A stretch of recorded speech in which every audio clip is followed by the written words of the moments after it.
चलो स्टार्ट करते हैं। तो पाठ नंबर गणित पाठ नंबर 1। पाठ नंबर 1 का नाम है वास्तविक संख्याएं। वास्तविक संख्याएं। बहुत बढ़िया। तो विषय सूची देख लेते हैं। विषय सूची क्या है भाई? विषय सूची क्या है? हर एक विषय का नाम जो है वही विषय सूची में दिया है, जो जो चैप्टर में है। बहुत बढ़िया, बहुत बढ़िया। चैप्टर का जो सिलेबस है, सिलेबस इंग्लिश में क्या बोलते हैं? सिलेबस मतलब पढ़ना क्या क्या है, उसकी एक सूची दिया, लिस्ट है ना। तो सिलेबस हम लोग देख लेते हैं। Syllabus class 10th। ठीक है। तो पहला जो अध्याय है, पहला अध्याय क्या है? वास्तविक संख्याएं। वास्तविक संख्याएं। ठीक है।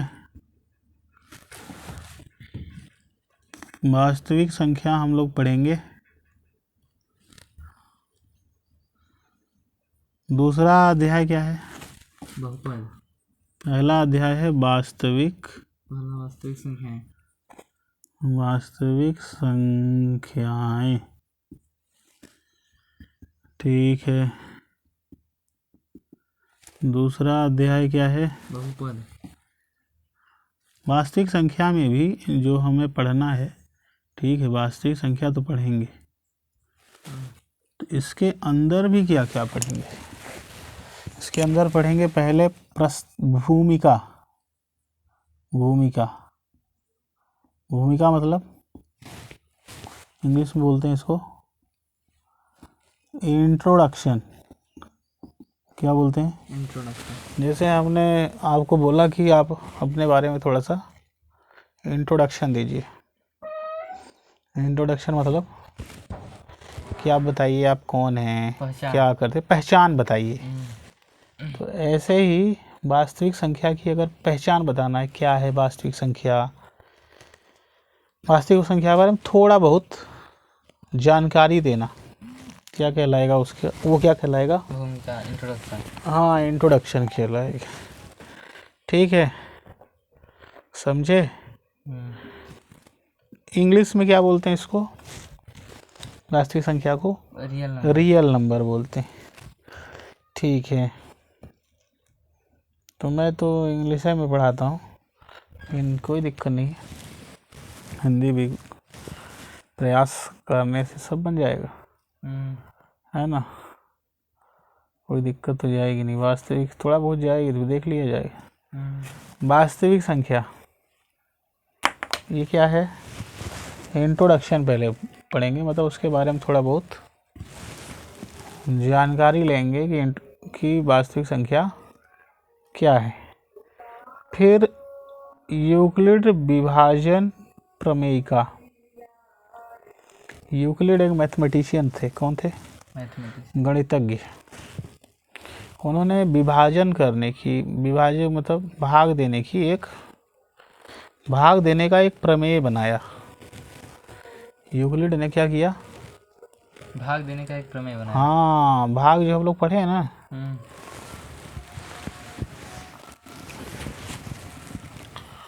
Euclid division lemma. तो यूक्लिड ने भाग देने का एक प्रमेय दिया।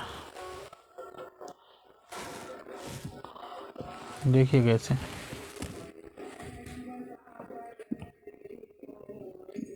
ये कुछ है नहीं, जैसे 10 को 3 से भाग देना है, ठीक है। तो क्या करेंगे? 3 3 जा 9। हाँ, और बचा कितना?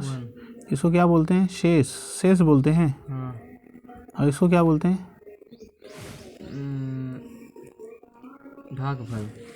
ये भागफल है। हाँ, अच्छा। और ये भाजक। भाजक। और ये भाज्य। भाज्य है। हाँ। सही। हाँ। भाज्य। देखो अब तुम्हारी बात मान लिए हम, ठीक है।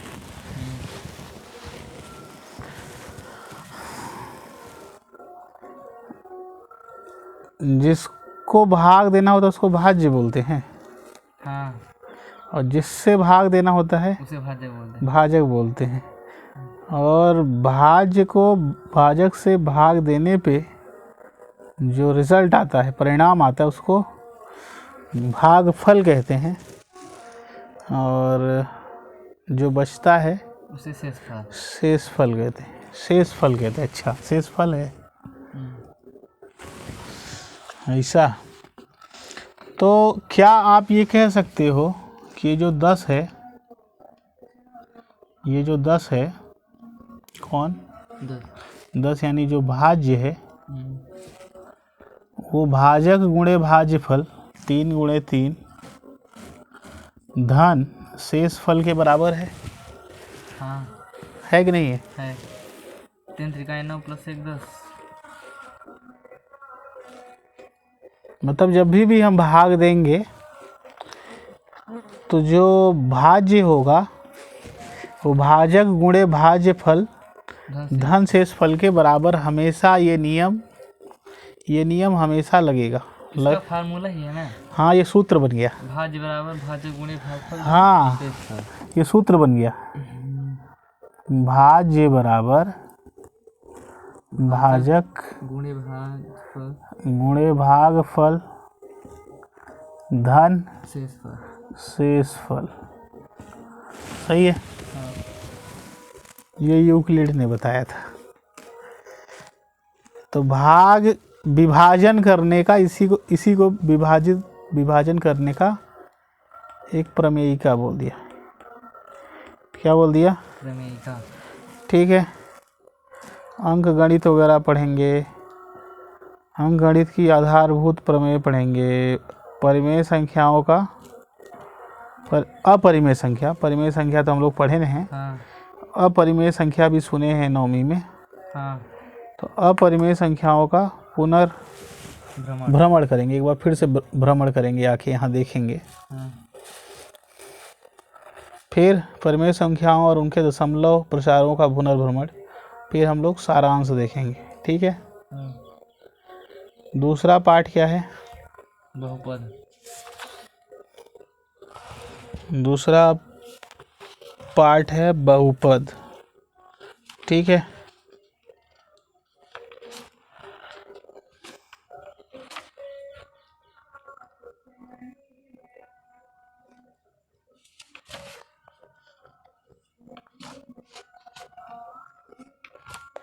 उसके बाद हम लोग क्या पढ़ेंगे?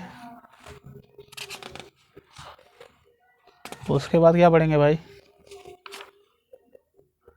बताओ? बहुपद क्या पढ़ेंगे? बहुपद 2 सेंटर। इंग्लिश में क्या बोलते हैं इसको? पोलिनोमियल। पॉलिनोमियल। क्या बोलते हैं? पॉलिनोमियल। पॉली का मतलब होता है बहुत। पॉली का मतलब बहुत। और मियल का मतलब होता है पद। तो पॉलिनोमियल, नहीं समझे? तो जब एक से ज़्यादा पद हो जाए तो उसको क्या बोलते हैं? पॉलिनोमियल। बहुपद। बहुत मतलब बहुत सारे पद। जब एक से ज़्यादा पद हो जाएं तो उसको क्या बोलते हैं?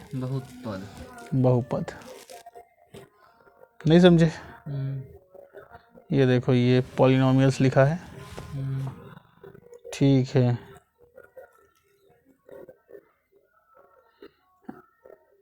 और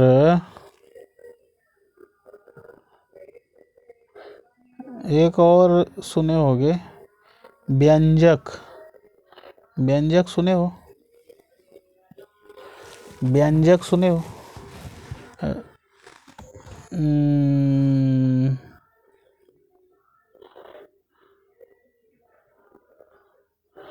एक सेकंड देखते हैं, बताते हैं इसका क्या बोलते हैं।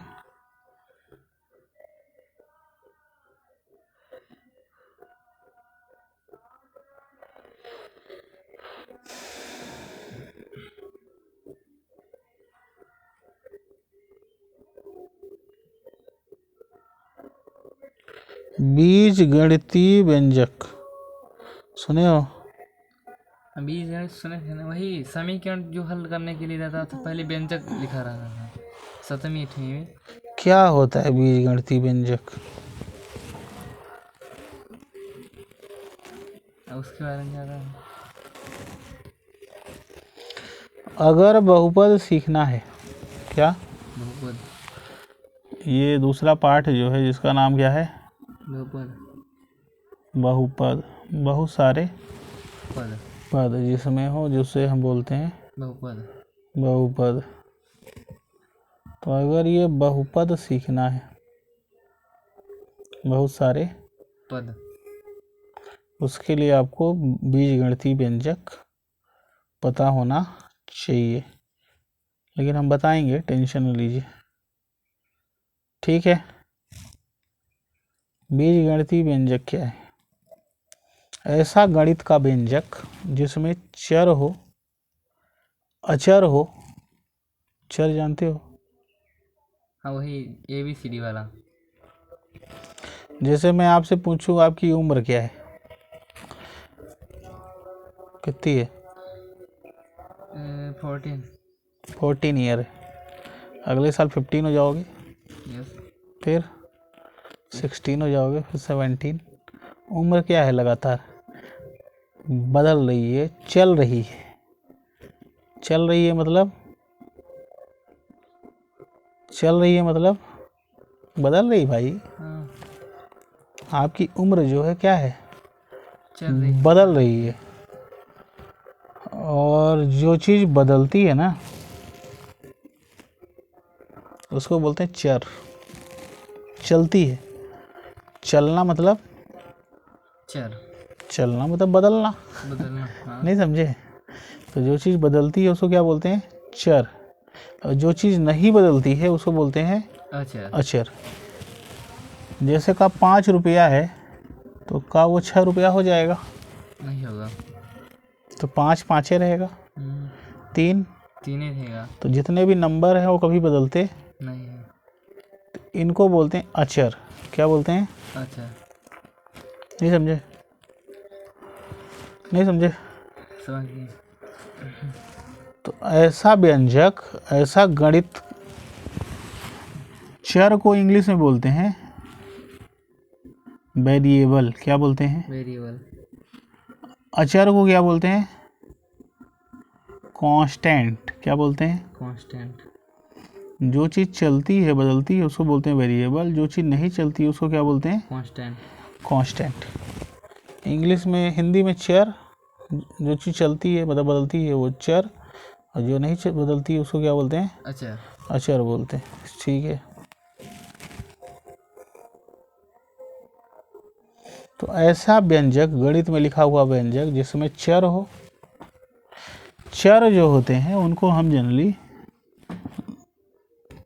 XYZ से प्रदर्शित करते। हाँ, जितने भी चर होते हैं उनको किससे रिप्रेजेंट करते हैं? किससे प्रदर्शित? हाँ, XYZ। A to Z। हाँ, A to Z नहीं, हम्म, XYZ। और भी मिल सकते हैं लेकिन अधिकतम केस में हम किससे प्रदर्शित कर रहे हैं? XYZ। हाँ, नहीं समझे? और जो कांस्टेंट होते हैं उनको ABCC भी प्रदर्शित कर सकते हैं।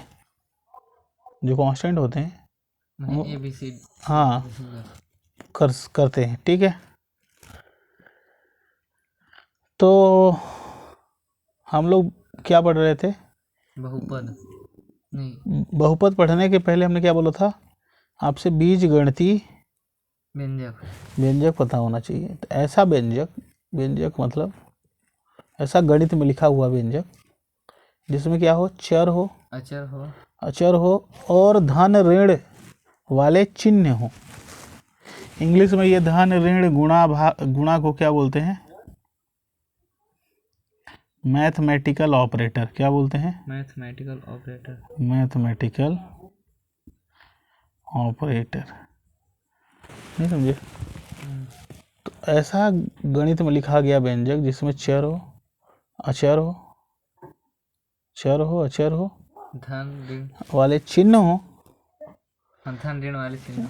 ऐसे व्यंजक को बीज गणितीय व्यंजक कहते हैं। कहते हैं। नहीं समझ में आया? Yes. आ गया समझ में? हाँ। और जब बीज गणितीय व्यंजक, अच्छा क्या 4x + 2 बीज गणितीय व्यंजक है? 4x + 2 है चर है और 2 अचर अचर है, और ये धन का चिन्ह है, हाँ तो ये बीज गणितीय व्यंजक है। समझ गए? चलो बहुत बढ़िया। तो गणित का ऐसा व्यंजक जिसमें चर हो, अचर हो, धन ऋण वाले चिन्ह हो, उसे बीज गणितीय व्यंजक कहते हैं। धन ऋण वाले चिन्ह को मैथमेटिकल ऑपरेटर इंग्लिश में बोलते हैं, हिंदी में मुझे इसका नहीं पता चल रहा है, हिंदी देख लेते हैं इससे। मैथमेटिकल ऑपरेटर आ रहा है समझ में? हाँ अच्छे से? हाँ।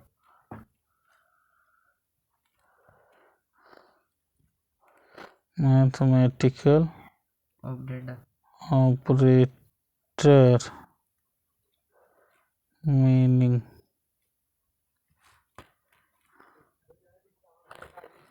गणितीय संचालिका। ये धन ऋण, ये जो चिन्ह होते हैं, गणितीय संचालिका। अब इंग्लिश में मैथमेटिकल ऑपरेटर पढ़े। समझ गए? तो जिसमें गणितीय संचालिका हो उसको क्या बोलते हैं? धन ऋण। हाँ, तो जिसमें गणितीय संचालिका हो, जिनको गणितीय संचालिका मतलब धन ऋण, जब धन ऋण गुणा बोल दिए ना तो गणितीय संचालिका, जब गणितीय संचालिका बोल दिए धन ऋण गुणा बोलने की जरूरत नहीं है, क्योंकि उसके ही अंदर। हाँ उसी के अंदर वही है। तो ऐसा गणितीय व्यंजक जिसमें चर हो, अचर हो, धन ऋण वाले चिन्ह हो, गणितीय संचालिका हो हाँ नहीं समझे? उसको उसे बीज गणितीय व्यंजक कहेंगे। ठीक है? और बीज गणितीय व्यंजक जब पता चल जाएगा तो तुम सुने हो प्राकृतिक संख्याएं, हाँ पूर्ण संख्याएं, शून्य से स्टार्ट होती हैं। हाँ। प्राकृतिक संख्याएं 1 2 3 4 से 1 से शुरू होती है। हाँ, दशमलव वाले नंबर नहीं होते हैं, अनंत तक जाती हैं। हाँ। ठीक है? शून्य भी लगा दें तो कौन सी संख्या हो जाएगी? पूर्ण संख्या। पूर्ण संख्या। तो अगर चर की घात, ऐसा बीज गणितीय व्यंजक जिसमें चर की घात, किसकी घात? चर की घात पूर्ण संख्या हो, ऐसे बीज गणितीय व्यंजक को बहुपद कहते हैं। नहीं समझे? पूर्ण संख्या तो 0 से शुरू होती है ना। तो चाहे 0 हो, चाहे 1 हो, चाहे 2 हो, चाहे 3 हो, तो ऐसा बीज गणितीय व्यंजक जिसकी घात क्या हो? पूर्ण संख्या। जिसकी घात नहीं, जिसमें चर की घात। हाँ। किसकी घात? जिसमें चर की घात पूर्ण संख्या हो। हाँ, पहले तो बीज गणितीय व्यंजक हो, क्या हो? बीज गणितीय व्यंजक। और फिर बीज गणितीय व्यंजक में भी कौन सा वाला? जिसमें चर की घात क्या हो? पूर्ण संख्या। पूर्ण संख्या हो, उसको हम क्या बोल देंगे? बहुपद बोल देंगे। इसमें चर की घात, ये बीज गणितीय व्यंजक है कि नहीं है? पहले बीज गणितीय व्यंजक हो, फिर चर की घात देखो, 1 है। 1 है, कुछ नहीं है मतलब 1 है। 1 है। 1 पूर्ण संख्या होती है। हाँ। तो ये बहुपद है। नहीं समझे? बहुपद क्या है? ऐसा बीजगणितीय व्यंजक जिसमें चर की घात। अरे यार, बहुपद बीजगणितीय व्यंजक ही है, लेकिन सभी नहीं। कौन से वाले? चर की घात देखो पूर्ण संख्या है कि नहीं। अगर है तो बोल देना वो बीजगणितीय व्यंजक बहुपद है। नहीं समझ में आया? हाँ। चलो और एक आठ दिखा देते। 3x⁻1/2 + 7 ये बीजगणितीय व्यंजक है कि नहीं?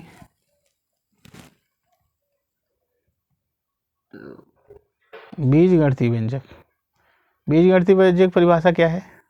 बीजगणितीय हाँ बीजगणितीय व्यंजक की ऐसा व्यंजक जिसमें गणित का ऐसा व्यंजक जिसमें चर हो, अचर हो और धन ऋण के चिन्ह हो, उसे बीजगणितीय व्यंजक कहते हैं। धन ऋण वाले चिन्ह को क्या बोलते हैं? मैथमेटिकल नहीं, हिंदी में अभी क्या देखे थे? संचालिका। हाँ, गणितीय संचालिका। गणितीय संचालिका तो जिसमें गणितीय संचालिका हो तो ये है, तो ये क्या है? ये बीजगणितीय व्यंजक है कि नहीं है? ये मगर हाँ ऊपर 1/2। तो क्या जब परिभाषा दे रहे थे तो वो थोड़ी बोल रहा था कि 1/2 होगी ना हो? केवल पूर्ण संख्या बोलने की बात किया था। तुम बीजगणितीय व्यंजक की बात हमारी चल रही है, हमारी बात किसकी चल रही है? बीजगणितीय व्यंजक की। पूर्ण संख्या की बात कहाँ होती है? बहुपद में। अभी हम किस में अटके हैं? बीजगणितीय व्यंजक में। नहीं समझे? हाँ। बीजगणितीय व्यंजक की परिभाषा क्या है?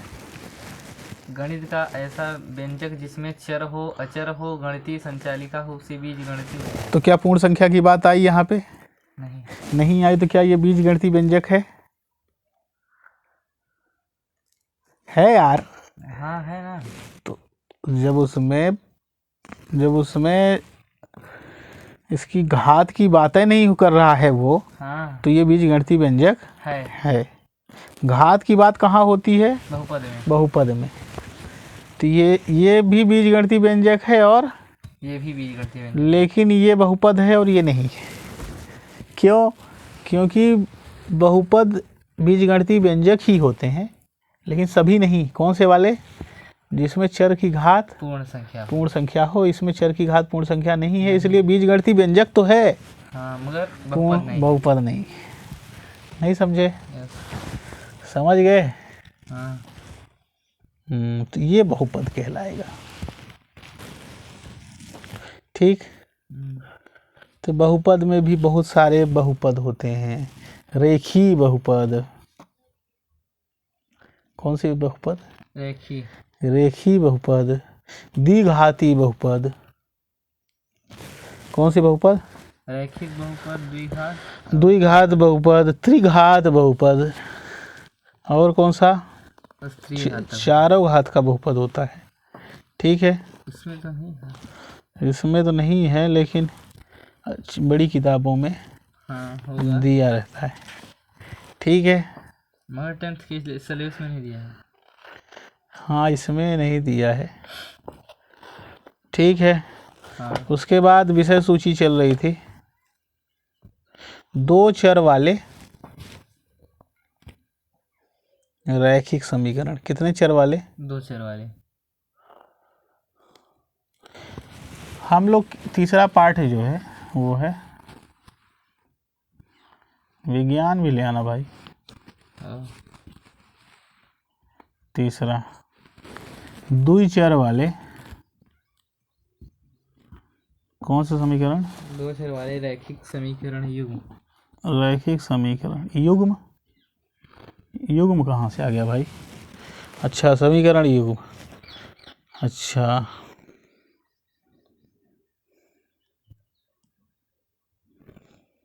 पहली बात तो समीकरण क्या है, फिर एक चर वाले समीकरण क्या है, फिर दो चर वाले समीकरण क्या है, फिर रैखिक समीकरण क्या है।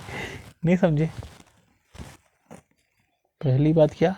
समीकरण। फिर एक ठो चर वाला, फिर दो चर वाला, फिर 2 चर वाले, फिर उसमें भी कौन सा? रैखिक। बड़ी कहानी है यार, है ना?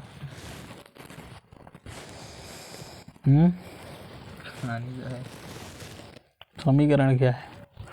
जब बहुपद को शून्य के बराबर रख दो तो उसी को बोलते हैं बहुपद समीकरण। क्या बोलते हैं?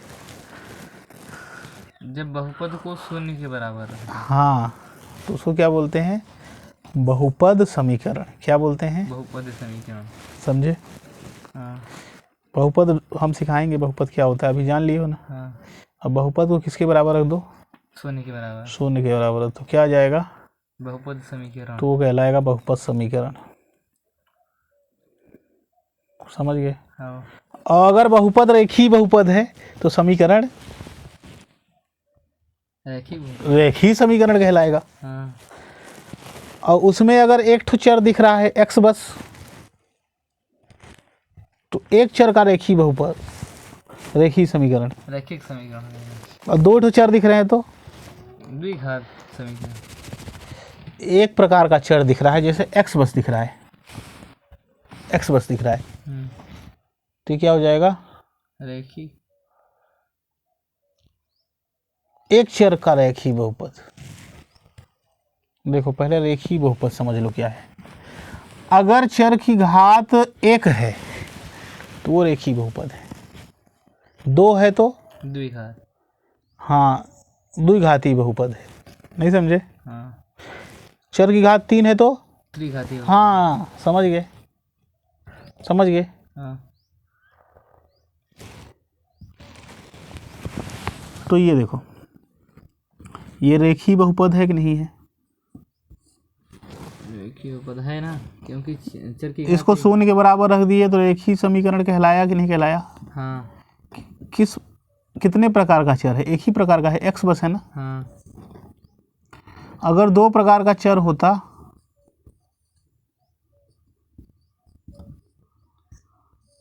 तो ये रेखीय समीकरण है कि नहीं है। है। कितने कितने चर वाला, एक चर वाला, और इसमें कितने चर हैं, दो चर। समझ गए, समझ गए। ये रेखीय समीकरण है कि नहीं है, मतलब कि है रेखिक बहुपद है कि नहीं है। पहले जब शून्य नहीं रखे हो, जब शून्य रख दोगे समीकरण कहलाएगा, हाँ, शून्य नहीं रखे हो तो बहुपद है। ये बहुपद है। कौन सा बहुपद है, कौन सा बहुपद है, रेखीय। 2x + 3। हाँ हाँ, क्यों, क्योंकि घात एक है। हाँ, नहीं समझे, x चर की घात कितनी है, एक है। एक्स न बोला करो, चर वाई भी हो सकता है चर जेड भी हो सकता है। लो यहाँ की बात कर हाँ हाँ यहाँ पे तो चर बोल दे। हाँ। चर की घात कितनी है, एक। एक है, तो ये क्या है, बहुपद है एक चर वाला। ये बहुपद है एक चर वाला। और ये कौन सा बहुपद है, रेखीय बहुपद। एक चर वाला रैखिक बहुपद। हाँ जैसे शून्य के बराबर रखे, ये समीकरण बन गया। और कौन सा समीकरण कहलाया, रेखीय समीकरण। रैखिक कौन से चर वाला, एक चर वाला। एक चर वाला। और इसी में एक चर और लगा दे, चर का प्रकार बदल दे, एक्स ना लगाना आप, कौन सा लगा देना, या तो वाई लगा दो या तो जेड। हाँ। तो ये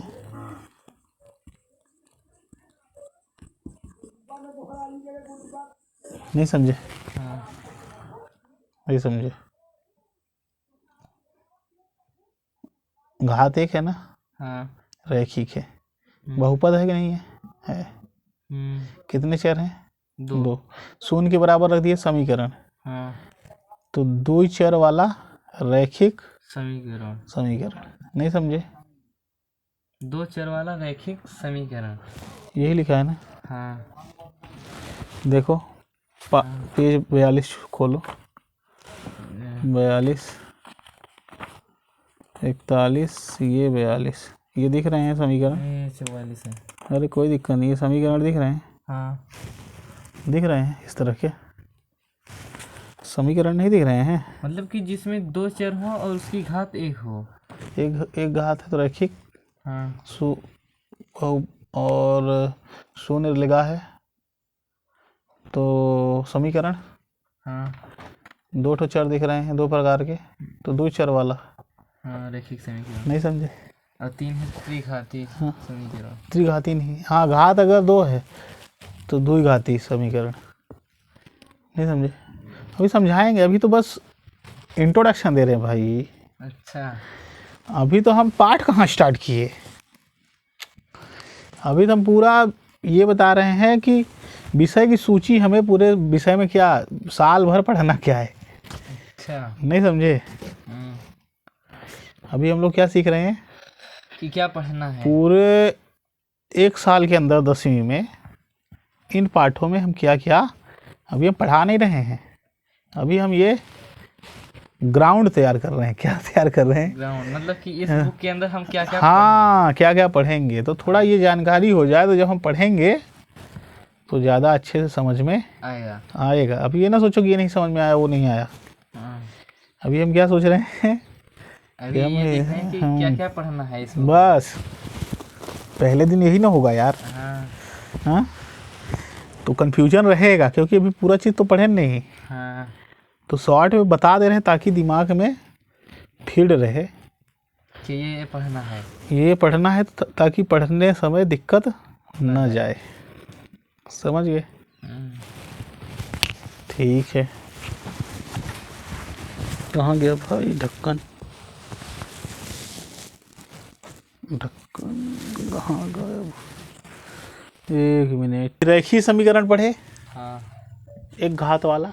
हाँ, एक घात के समीकरण को कौन सा समीकरण कहते हैं? रैखिक समीकरण। तो फिर द्विघात का समीकरण पढ़ेंगे। तो द्विघाती समीकरण के बारे में हमें पढ़ना है लेसन 4 में। हाँ, और चर एक ही होगा। चर कितने होंगे? 1, ठीक है। मगर उसकी घात 2 रहेगी। ठीक है। हाँ, एक प्रकार का होगा, मतलब एक प्रकार का मतलब या तो x होगा या तो y हो गया, फिर z ही होगा। बस। ठीक है, क्लियर है, कोई दिक्कत नहीं है। फिर हम लोग क्या पढ़ेंगे? फिर हम लोग पढ़ेंगे समांतर श्रेणियाँ।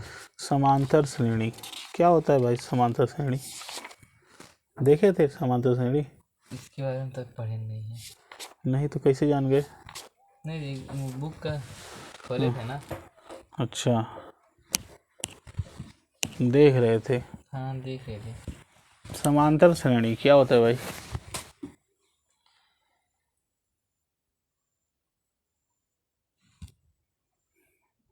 श्रेणी क्या है?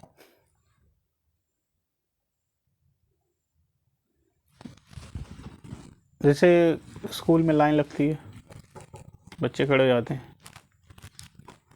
पहला बच्चा, दूसरा बच्चा, तीसरा, तो ये क्या हो गई? एक लाइन श्रेणी हो गई। क्या हो गई? श्रेणी। हम नंबर्स को लिख दें। क्या लिख दें? 5वें अध्याय में क्या है? समांतर श्रेणी। तो हम क्या कर दें? ये नंबर लिख दें, 2, 4, 6, 8, 10, 12, 14। ये क्या बन गया? श्रेणी। श्रेणी। नहीं समझे? एक पैटर्न बने। पैटर्न मतलब एक, देखो इन दोनों का अंतर कितना है? 2 का। 2 का अंतर समान है कि नहीं है? हाँ, सही में अंतर समान। तो चाहे नंबर लिख दो, चाहे फलन लिख दो। फलन तो अभी है नहीं, 11वीं में है। काहे में है? 11 में। तो फलन भी हो सकता है। फलन जब 11वीं में सीखेंगे तो फलन भी बोल दो। अगर नंबर लिखे हैं या फलन लिखे हैं, क्या लिखे हैं? नंबर या फलन। फलन किस में लिखे हैं? एक लाइन में लिखे हैं, और उनमें कोई एक निश्चित क्या बन रहा है? पैटर्न। जैसे यहाँ पैटर्न क्या बना? इन 2 नंबर के बीच का जो अंतर है वो बदल नहीं रहा है। 2 अगल बगल वाले, अगल बगल भी ना बोलो, एक नंबर और उसके पहले वाले नंबर का अंतर बदल नहीं रहा है। ये नंबर है, हाँ, और उसके ये पहले वाला नंबर है 6। हाँ, तो एक नंबर और उसके पहले वाले नंबर का अंतर कितना है? 2। फिर से एक नंबर लो, उसके पहले वाले नंबर के बीच का अंतर कितना है? 2। एक नंबर लो, उसके पहले वाले नंबर के बीच का अंतर कितना है? 2। तो ये एक पैटर्न हो गया कि नंबर और उसके पहले वाले नंबर के बीच का अंतर बदल नहीं रहा है। तो ये पैटर्न बन रहा है। तो नंबर लिखे हों या फलन लिखे हों, संख्याएं लिखी हों या फलन लिखे हों, फलन जब 11वीं पढ़ेंगे तो वो भी सीखेंगे तभी मान लो कि फलन भी हो सकता है। फलन मतलब कि x+2 x² + 3 ये सब क्या है? फलन। फलन है। तो यहाँ पे फलन भी हो सकता है। तो अगर नंबर लिखे हों या फलन लिखे हों और उनके बीच में कोई एक निश्चित क्या बन रहा हो? अंतर नहीं, अंतर तो यहाँ पे दिख रहा है। हाँ। पैटर्न बन रहा हो किसी भी प्रकार का। जैसे यहाँ अंतर समान था। हाँ। यहाँ पे देखो 10, 100, 1000, 10,000, यहाँ क्या बन रहा है? इसका अनुपात लो। एक नंबर उसके पहले वाले नंबर का अनुपात लो। एक नंबर 100 उसके पहले वाले नंबर 10 का अनुपात कितना आया? 10। एक नंबर उसके पहले वाले नंबर 1000/100 कितना आया? 10। अनुपात बदल नहीं रहा है।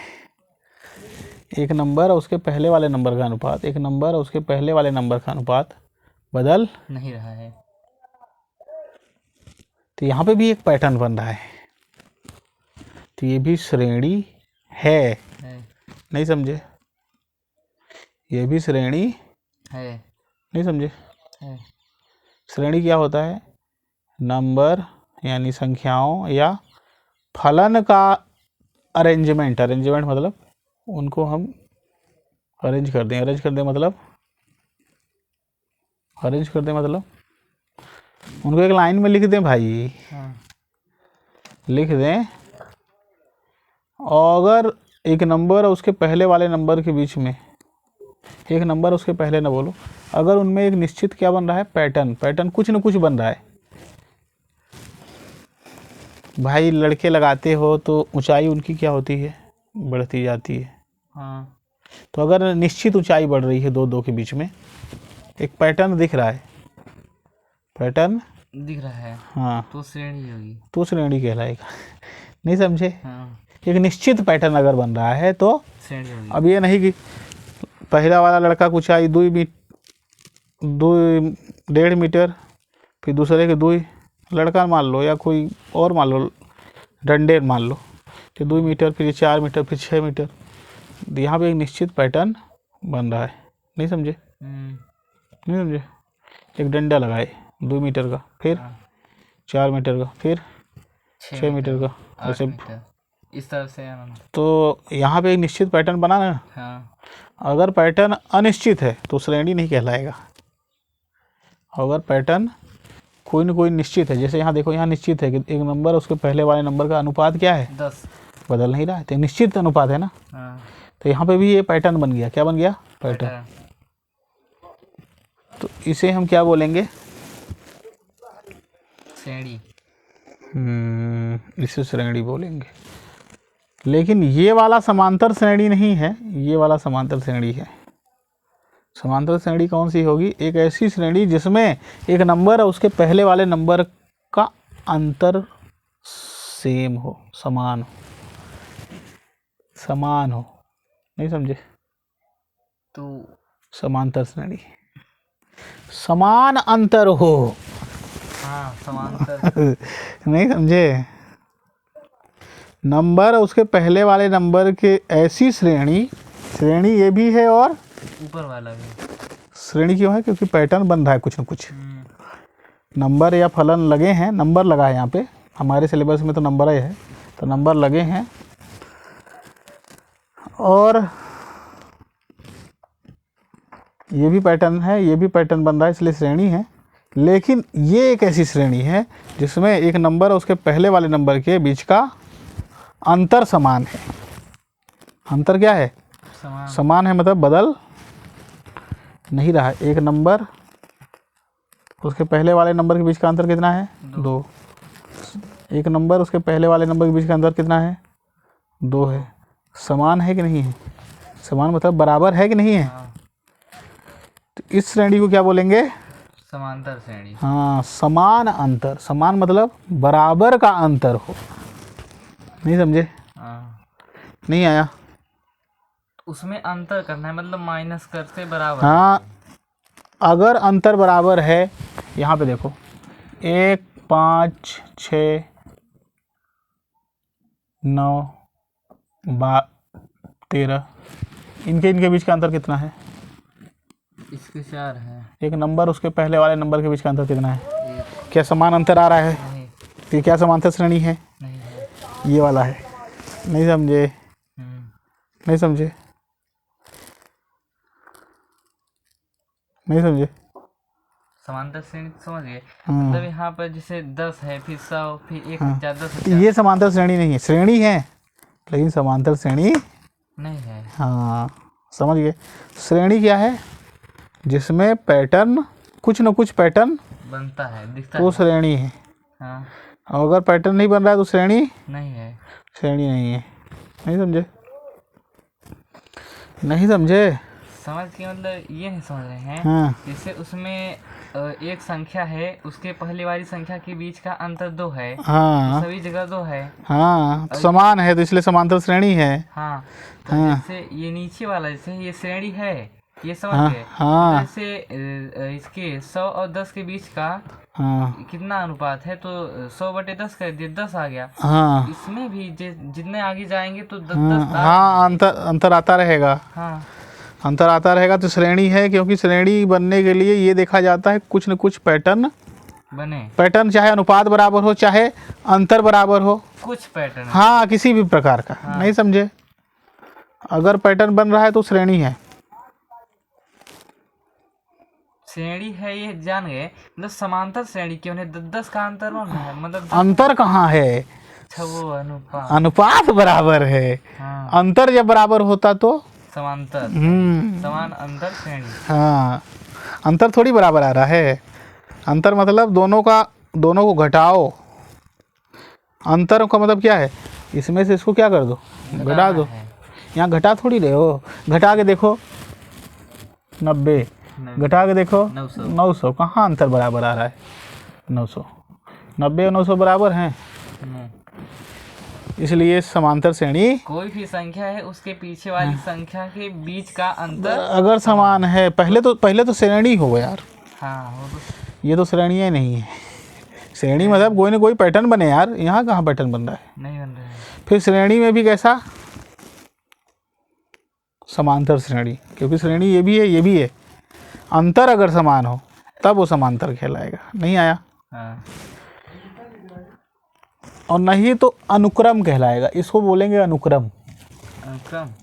अनुक्रम मतलब किसी भी क्रम में खड़े कर दो नंबर को। अनुक्रम मतलब किसी भी क्रम में खड़े कर दो, नंबर को किसी भी क्रम में क्या कर दो? खड़े कर दो। खड़े कर दो मतलब लिख दो यार। हाँ। लड़के स्कूल में लाइन लगानी है, किसी भी क्रम में लगा दो, छोटा बड़ा बड़ा छोटा मिक्स कर दो लाइन। कहीं बड़ा कहीं छोटा, कहीं बड़ा कहीं छोटा, क्रम कोई फिक्स ना हो तो उसको क्या बोलते हैं? अनुक्रम। क्रम कैसा भी हो। नहीं समझे? ये भी अनुक्रम है, ये भी अनुक्रम है, ये भी अनुक्रम है। अनुक्रम क्या है पहले जानो। नंबर या फलन को किसी भी आर्डर में क्या कर दो? लिख दो। नहीं समझे? हाँ। ये नंबर है ना, ये नंबर है ना, हाँ। इसको किसी भी ऑर्डर में लिख दो, आगे पीछे कैसा भी। इसको भी आगे पीछे लिख दो, इसको भी क्या आगे पीछे लिख दो, ऐसा भी लिख दो जैसा लगा है। ये सब क्या कहलाएंगे? अनुक्रम। क्या कहलाएंगे? हाँ, किसी भी क्रम में लिख दो। हाँ। ये अनुक्रम है कि नहीं है? है। ये है कि नहीं है? ये भी है। हाँ। लेकिन अनुक्रम में अगर पैटर्न बन रहा है तो श्रेणी है। तो श्रेणी अनुक्रम में अंतर जाने। श्रेणी जो है अनुक्रम ही है, लेकिन सभी अनुक्रम श्रेणी नहीं है। नहीं है। ऐसे अनुक्रम जिसमें पैटर्न बने वो क्या कहलाते हैं? श्रेणी। नहीं समझे? हाँ। और श्रेणी में भी अगर अंतर समान है तो समांतर श्रेणी। समांतर श्रेणी। हाँ। नहीं समझे? आया समझ में? हाँ। चलो समांतर श्रेणी के बारे में पढ़ेंगे।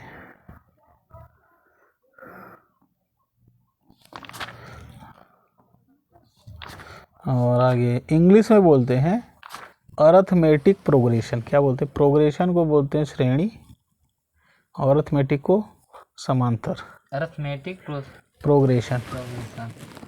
ARITHMETIC arithmetic progression. प्रोग्रेशन आया समझ में? हाँ, अरिथमेटिक प्रोग्रेशन। ठीक है। उसके बाद हम लोग पढ़ेंगे त्रिभुज। तीन भुजा जिसमें होती है, उसी त्रिभुज कहते हैं। तीन भुजाओं का बहुभुज, बहुभुज बहु भुज। तीन भुजाओं वाला बहुभुज को त्रिभुज कहते हैं। नहीं समझे? तीन भुजाओं के बहुभुज को त्रिभुज कहते त्रिभुज कहते हैं। नहीं आया? बहुभुज का मतलब बहु मतलब बहुत हो जाता है। उसमें तो बोला है तीन भुजा, तो बहुभुज कैसे बोलेंगे? बहुभुज मतलब दुई या दुई से अधिक भुजाओं वाले। उसे बहु लगा देते हैं। हाँ, दो या दो से ज़्यादा हो तो उसको बहुभुज कहते हैं। हाँ। नहीं समझे? हाँ, तो अगर वो बहुभुज तीन भुजा वाला है तो उसे बहुभुज ही बोलेंगे। त्रिभुज। बहुभुज बहुभुज जो है तीन भुजा का भी हो सकता है, दो या दो से अधिक। हाँ, दो का तो होता नहीं, तीन या तीन से ज़्यादा। ठीक है। तो तीन वाला है तो त्रिभुज, चार वाला है तो चतुर्भुज, पांच वाला है तो पंचभुज, छह भुज वाला है खटभुज। खटभुज बोलते हैं, सात वाला सात वाला सप्तभुज, सप्तभुज, अष्टभुज। दसभुज। ठीक है, ठीक है ना? हाँ, समझे कि नहीं समझे बताओ? समझ गए। हाँ, तो त्रिभुज आया समझ में? हाँ, तीन भुजा वाले बहुभुज को त्रिभुज बोलते हैं। त्रिभुज कहते हैं। फिर क्या पढ़ेंगे हम लोग? फिर हम लोग सीखेंगे 7 चैप्टर में। फिर हम लोग सीखेंगे निर्देशांक ज्यामिति। क्या सीखेंगे? निर्देशांक ज्यामिति, ज्यामिति। Coordinate geometry. बहुत बढ़िया, बहुत बढ़िया। कहाँ लिखा है? नहीं, ये सुने थे? सुने थे।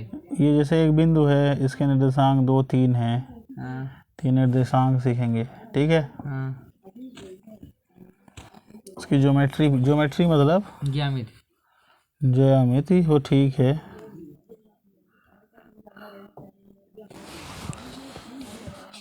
ठीक ठीक, निर्देशांक ज्यामिति सीखेंगे। 9th में था ना इसका 3 चैप्टर में। बिंदु वो थोड़ी वहाँ पे सरल था। बिंदु को वहाँ पे बिंदु को हम लोग क्या करते थे? मिलाते थे। हाँ, बिंदु के निर्देशांक लिखते थे। हमें बिंदु दिया रहता था 2, 3, इसे निर्देशांक बोलते थे। जाके ग्राफ में उसको plus plus minus minus plus minus minus plus वो चिन्ह। ग्राफ में ले जाके उसको तुम बता दो कहाँ पे है। हाँ, तो ये छोटा सा था, यहाँ पे थोड़ा सा और बढ़ाया है। क्लास बड़ी है तो सिलेबस तो बढ़ेगा। हाँ, जरूरी। समझ गए? हाँ, बहुत बढ़िया। फिर ये निर्देशांक ज्यामिति हो गई। ट्रिग्नोमेट्री हो गया 8 में। फिर हम लोग सीखेंगे त्रिकोणमिति का परिचय। त्रिकोणमिति के बारे में थोड़ा परिचय लेंगे। त्रिकोणमिति क्या होती है? बच्चों को बहुत डर लगता है इसमें। हम भी थे तो 10वीं पढ़ते तो बड़ा डर लगता था। उसके बाद देखेंगे हम लोग व्रत। क्या देखेंगे? 8, 9 नहीं देखेंगे अभी? हाँ, 8, 9। 8, 9 निकल गया। हाँ, अरे यार, ये त्रिकोणमिति ही तो थी 9 में, और 8 में क्या देखे? 8 में होने त्रिकोणमिति का परिचय। हाँ, त्रिकोणमिति का परिचय है 8 में। 8 में नहीं। 8 में है। ठीक, त्रिकोणमिति का परिचय लेंगे। ठीक है। और 9 में जो है कुछ अनुप्रयोग दिए। अच्छा, त्रिकोणमिति का उपयोग, त्रिकोणमिति का प्रयोग कहाँ होता है? नहीं समझे? हाँ, तो वो त्रिकोणमिति के बारे में कुछ पहले जानेंगे तो। अच्छा क्योंकि त्रिकोण, हम भी पहली पहली बार उसका नाम सुन रहे हैं। हाँ हाँ बहुत बढ़िया, ये सोच रहे हैं कि उसके बारे में क्या होता है, क्या है। बहुत बढ़िया बहुत बढ़िया बहुत बढ़िया। त्रिकोण मिट्टी। बहुत बढ़िया तुमने क्वेश्चन किया। त्रि मतलब तीन, तीन कोण का मापन, मिट्टी। नाप लो। तीन कोण या भुजा भी होती है इसके अंदर।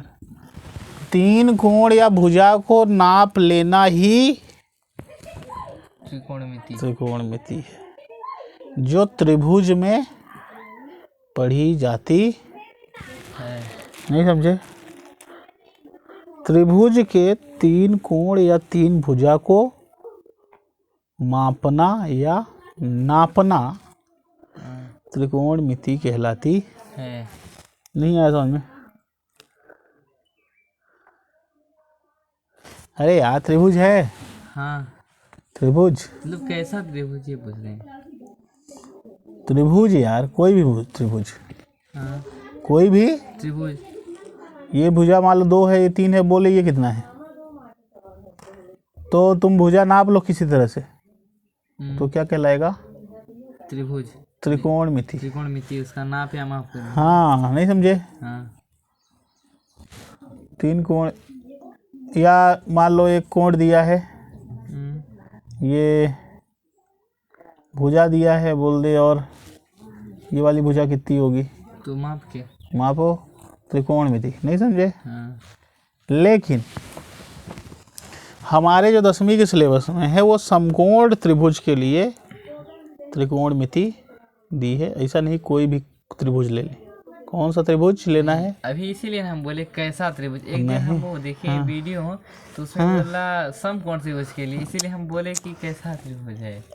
तो वो गलत, वो जो है 10वीं के लिए बस है, लेकिन त्रिकोणमिति जो है त्रिकोण, इसीलिए तुम पूछ लिए। हम ये 10वीं के सिलेबस में हाँ अरे समकोण के लिए है।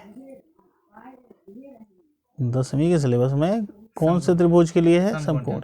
हम सोचे कि समकोण, लेकिन त्रिभुज कोई भी हो, त्रिभुज कोई 11वीं में जाओगे तो समकोण के अलावा भी मिलेंगे। नहीं समझे? केवल 10वीं में समकोण। हाँ 10वीं भाई, अभी लेवल छोटा है हाँ। तो त्रिभुज भी एक ही फिक्स कर दिया है। फिर जैसे 11वीं में कूदोगे त्रिभुज समकोण के अलावा भी मिलेंगे। समकोण भी मिल सकता है। हाँ समकोण उसके मिलेगा, बाद भी और कोई। हाँ उससे बड़े वाले कोण भी मिलेंगे। नहीं समझे?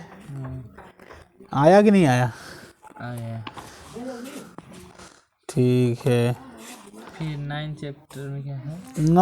9 चैप्टर में वो हम लोग त्रिकोणमिति का उपयोग, जैसे मान लो एक टावर गड़ा है,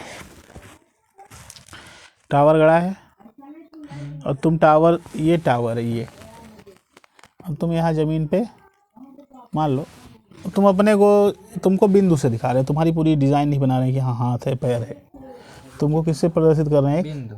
ये तुम हो मान लो, और ये तो यहाँ तुम्हारी आँख है, तुम इसके टावर की ऊंचाई को देख रहे हो, तो ये तुम्हारी आँख की दृष्टि हो गई, दृष्टि जाने वाली। और इसको यहाँ से अगर मिला तो समकोण त्रिभुज बन गया कि नहीं बन गया? हाँ।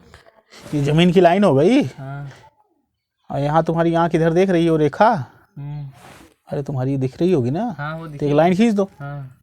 जब उसका वो क्या देखोगे, शीर्ष किसका, टावर का, तो ये समकोण त्रिभुज बन गया। हाँ।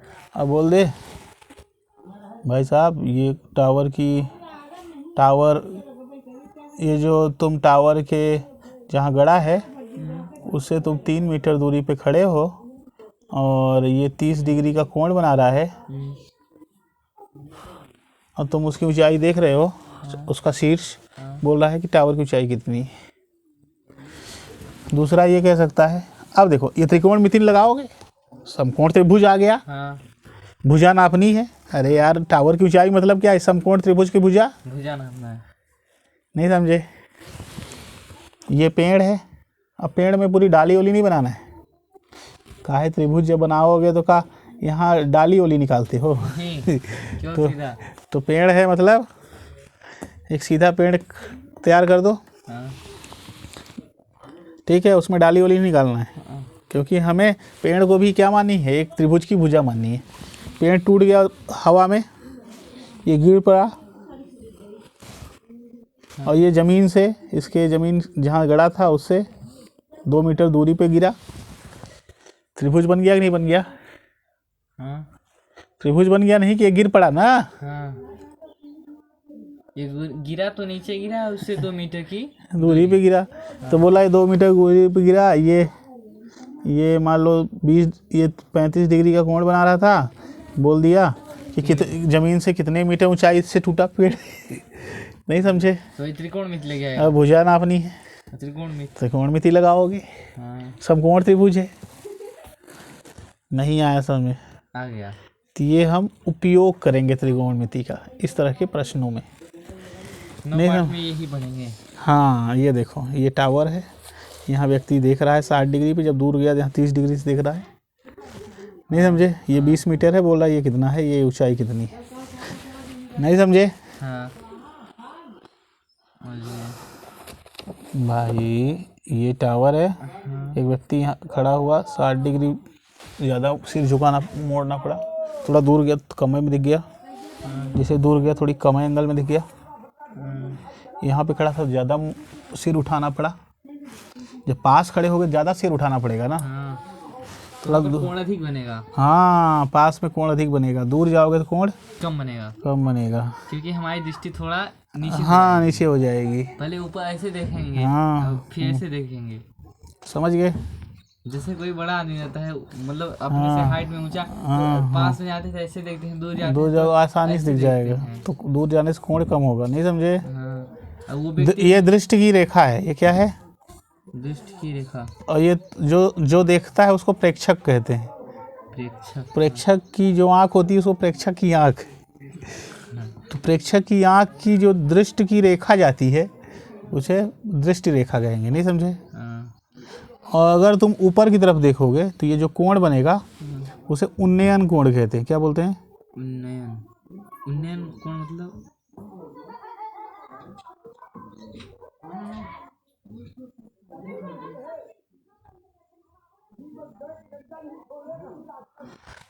जब तुम ऊपर की तरफ देखोगे, ऊ मतलब ऊपर।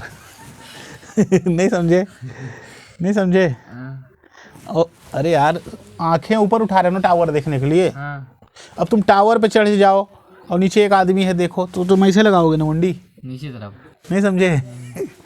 तुम छत पे खड़े हो गए और एक नीचे लड़का है उसको देख रहे हो, नीचे तो तुम ऐसे नीचे मुड़ोगे ना, शायद ऐसे। या पहले ऐसा है, आँख की रेखा, दृष्टि रेखा कैसी है? ऐसी।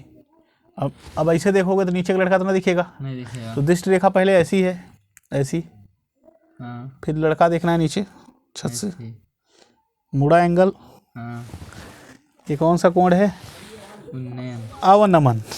उन्नयन मतलब ऊपर की तरफ अगर मुड़े, तो जमीन में खड़े हो, टावर देख रहे हो, ऊपर कर रहे हो, आँख दृष्टि रेखा को उठा दिए, दृष्टि रेखा पहले ऐसे है, फिर ये उठा दिए, उन्नयन, नीचे कर दिए, अवनमन।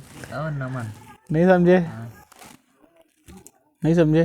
समझ गए। नमन कर दिए भैया जी, गए चरण पढ़ लिए, नमन है। इसीलिए नमन बोला है। और उसमें नयन? अब यार समझने के लिए बता रहे हैं यार। नहीं समझे? नयन मतलब ऊपर नयन। हाँ, नमन मतलब नीचे की, नीचे सिर झुका लो भाई। ठीक है। व्रत, सर्कल, वही ना बोलते हैं, सर्कल ही बोलते हैं ना। व्रत